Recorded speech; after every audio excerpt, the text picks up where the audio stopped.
नमो वरिन्ताणं नमो सीताणं नमो आयर्याणं नमो जयाणं नमो लोय सविसाहुणं।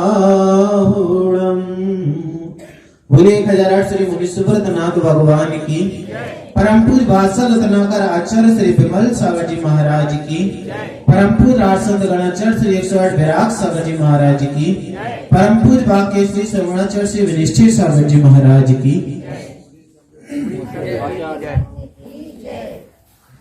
सभा धर्म सभा, और शायद हम कुछ ऐसा सुनने के लिए आए हैं जो हमारे जीवन के साथ साथ हमारे जीवन के बाद भी कुछ परिवर्तन ला सके। क्योंकि सोचने समझने के लिए, जानने देखने के लिए वस्तुओं तो नियत है, लेकिन किस चीज को देखकर व्यक्ति क्या चीज समझ रहा है। कोई उसको देखकर बिगड़ रहा है और कोई उसको देखकर समझ रहा है। अगर कोई बिगड़ रहा है तो भी उस वस्तु का दोष नहीं है, और अगर कोई समझ रहा है तो उस वस्तु का तारीफ नहीं है। क्योंकि वस्तु जैसी है, वस्तु तो वैसी ही है, बस नजरिया कहां बदल जाता है, हमारी दृष्टि का। कि जैसे ही दृष्टि बदलती है तो हमें दिखने वाली सारी सृष्टि बदल जाती है, लेकिन वस्तु वही की वही रहती है। बहुत अच्छी एक घटना है।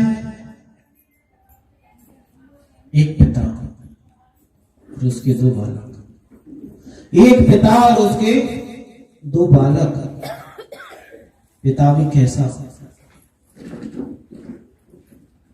जुआ खेलना उसको, शराब पीना उसको, जितने भी पाप हैं सब उसको करने। पाप करने में बहुत आनंद आता है, लेकिन जब उसका फल हमें प्राप्त होता है तब थोड़ा कष्ट होता है। क्योंकि पाप के जो साधन है, जो इंद्रिय भोग के साधन है, करते समय तो बहुत अच्छा लगता है, लेकिन जब वो कर्म फल उदय में आते हैं तो हम सोचते हैं कि आखिर ये हो क्या रहा है। पाप ऐसी चीज है, आप समझ नहीं सकते कि हिंसा करने में क्या पाप है। हम हिंसा कर रहे हैं और फिर भी हम प्रसन्न हो रहे हैं। झूठ बोल रहे हैं और उसमें भी आनंद की अनुभूति कर रहे हैं कि हमने बहुत अच्छा किया, यहां की वहां कर दी, दो को लड़ा दिया। आचार्य भगवान बहुत अच्छी बात कर रहे हैं। कोई बात नहीं, तुमने झूठ बोलकर, चुगली कर कर, यहाँ की वहां कर कर दो लोगों को लड़ाया, कोई बात नहीं। जब कर्म उदय में आएगा, जब नरक गतियों के दुख भोगोगे तो पता नहीं कितने लोग मिलकर तुम्हें अकेला तुमसे लड़ेंगे। यहां तो वो सुलट भी सकता है, लेकिन जो पाप तुमने किया है उसका कर्म जब उदय में आएगा तो कोई भी सुलटाने वाला नहीं है।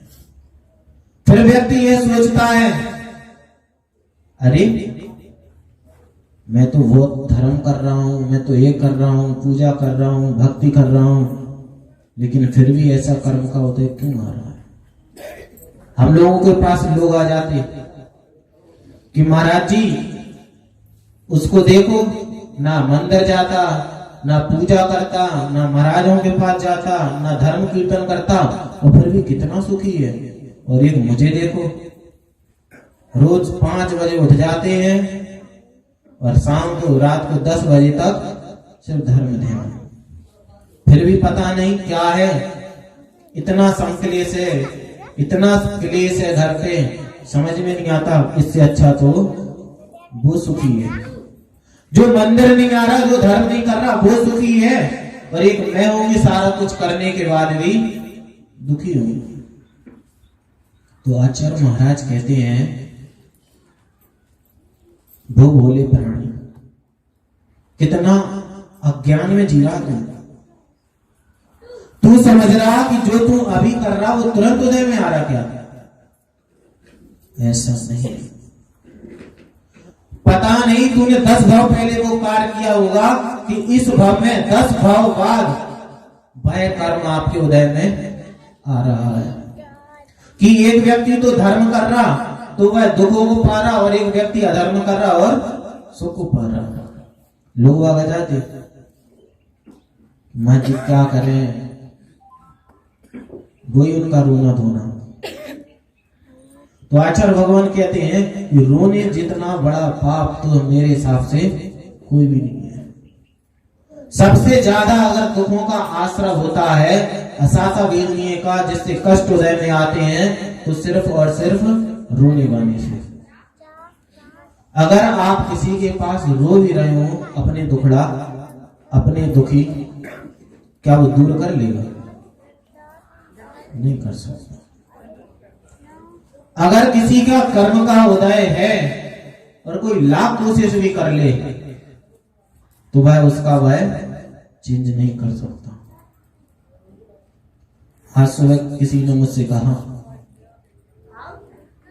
कि महाराज जी किसी का अपन अगर छीन लो तो वो अपना हो जाएगा, अगर किसी का अपन छुड़ा लो, अगर किसी का अपन छीन लो तो वो अपना हो जाएगा। मैंने उनसे कहा बिल्कुल नहीं हो सकता। महाभारत इसका बहुत अच्छा उदाहरण है। कौरवों ने क्या किया? पांडवों का छीनना चाहा, हड़पना चाहा, क्या क्या नहीं किया। जब भीम बाल्यावस्था में था, बिल्कुल छोटा, तो उसको पहले जहर दे दिया, फिर उसको नदी में पटक दिया। इतने में भी उनको, किसको? दुर्योधन को पहले विष दे दिया, फिर नदी में पटक दिया। उस पे भी उसको शांति नहीं मिली, तो उसके ऊपर एक बड़ी शिला रख दी कि अगर ये जहर से बच जाए तो डूब के मर जाए, अगर डूब के भी मर जाए तो इसमें घुट के मर जाए। लेकिन क्या हुआ?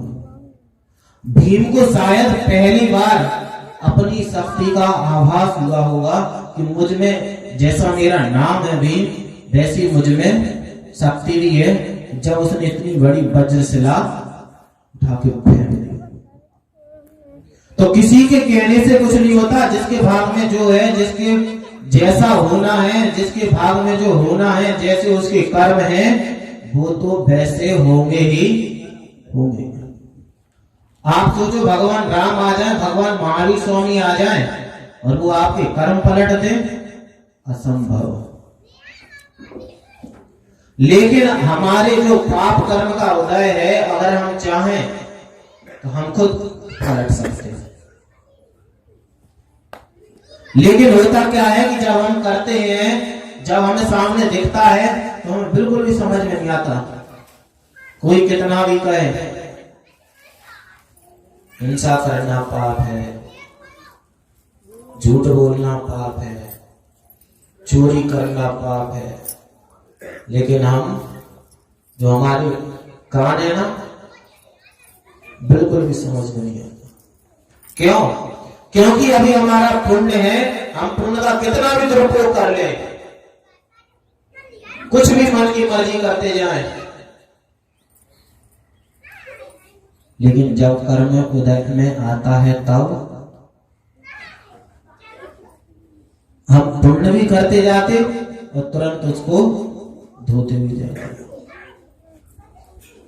मंदिर से आप पूजा करके आए और बाहर निकले नहीं, और आपके संकलेश किसी भी कारण से, जब धर्म सभा चल रही थी तो हम बातों में लगे थे कि कैसे हम उन कर्मों से बचें, कैसे क्या करेंगे, अपना जो पाप कर्म था उसको पूर्ण रूप में परिवर्तित कर लें। हमने बिल्कुल नहीं सुना। सास बहू अपनी आपस में बात करते रहे, लेकिन आचार्य महाराज, मुनि महाराज धर्म की बात बता रहे थे तो हमने उसको बिल्कुल भी नहीं सुना। पाप का सबसे ज्यादा अगर पाप हम करते हैं तो इस शरीर के लिए करते हैं। हिंसा किस लिए करते हैं? अगर कोई भी मांस भक्षण कर रहा, किस लिए? शरीर के लिए। मांस भक्षण अगर कोई कर रहा, किस लिए? शरीर के पोषण के लिए। लेकिन आपको यह नहीं पता कि उस गंदी चीज से अच्छी भी इतनी अच्छी चीज है, आप उनका सेवन करके अपना धर्म भी बचा सकते, अपनी संस्कृति भी बचा सकते और अपनी मानवता भी कायम रख सकते। किसी के प्राण छीनने का आपको हक किसने दे दिया? भगवान महावीर स्वामी की वो शब्द जियो। और भगवान महावीर स्वामी कौन थे? लेकिन भगवान महावीर स्वामी ने जो 5 सूत्र दिए हैं कि इन 5 सूत्रों को तुम मान लो, इसके अलावा तुम्हें कुछ नहीं करना। अगर तुम सुखी रहना चाहते हो, कोई बात नहीं, अभी तुम्हारे पाप कर्म का उदय है, तुम दुखी हो, दारिद्र्य ने तुम्हें घेरा हुआ है, रोगों से तुम पीड़ित हो, कोई बात नहीं, लेकिन 5 सूत्रों को तुम ऐसे धारण कर लो कि भविष्य में कभी भी तुम्हें दुख न उठाना पड़े। दुख अगर हमें भूख लगी हो तो क्या चाहिए? भोजन। ऐसे ही भोजन भूख का शमन करने वाला है, और दुखों का अगर शमन करने वाला है तो वह एकमात्र भगवान महावीर स्वामी के 5 सूत्र। कि एक बार आपने उन 5 सूत्रों को अपने जीवन में अपना लिया, उनको अपने अंदर ऐसे समाहित कर लिया, तो भविष्य में आप हमेशा कहीं पर भी हो, किसी भी पर्याय में रहो, आप दुख नहीं पा सकते। जब रास्ते में जाते हैं तो कभी कभी देखते हैं कि सबसे अच्छी पर्याय अगर मानी गई है तो मनुष्य पर्याय। देवों से भी श्रेष्ठ अगर कोई पर्याय है तो वह मनुष्य पर्याय है। देवलोक में देव भी इस मनुष्य पर्याय को पाने के लिए तरसते हैं। जब भगवान रामचंद्र जी, भगवान महावीर स्वामी देवलोक में थे, अपूर्व वैभव था, किसी भी प्रकार की कोई कमी नहीं, मन में चिंतन करते ही कंठ से अमृत झड़ जाता था। लेकिन बस एक ही चीज की उन्हें तृष्णा थी, कब मुझे वह मनुष्य पर्याय प्राप्त हो और कब मैं मोक्ष को गमन करूं। वह मोक्ष जहां से फिर कभी लौटना कभी नहीं है, उस मोक्ष को। और जब हम मनुष्य पर्याय में आ जाते हैं तब हमें उसकी बिल्कुल भी वैल्यू नहीं रहती। वो है ना, मिल गया तो मिट्टी और खो गया तो सोना। जब हमारे पास कोई चीज नहीं होती तो हमें बहुत लगता है कि ये चीज होनी चाहिए, ये चीज होनी चाहिए, और जैसे ही वो अपने हाथ में आती है और वो बेकाम की होगी। अभी तक तो उसके बिना आपका कोई काम नहीं हो रहा था, और सबसे पहले अगर वो बेकाम की चीज दिखेगी तो आपको वही दिखेगी। वैसे मनुष्य पर्याय जब तक हमें नहीं मिली थी वो तो अच्छा है कि हम लोगों को अपनी पूर्व पर्याय का स्मरण नहीं है। अगर पूर्व पर्याय का स्मरण आ जाए ना तो आगे सतर्क तो हम वैसे ही हो जाए। और जैसे ही हमें स्मरण आए कि हम पूर्व पर्याय में क्या थे, कैसे हमें यह मनुष्य पर्याय मिली है और हम इसको क्या कर रहे हैं, ये तो रत्न के समान है।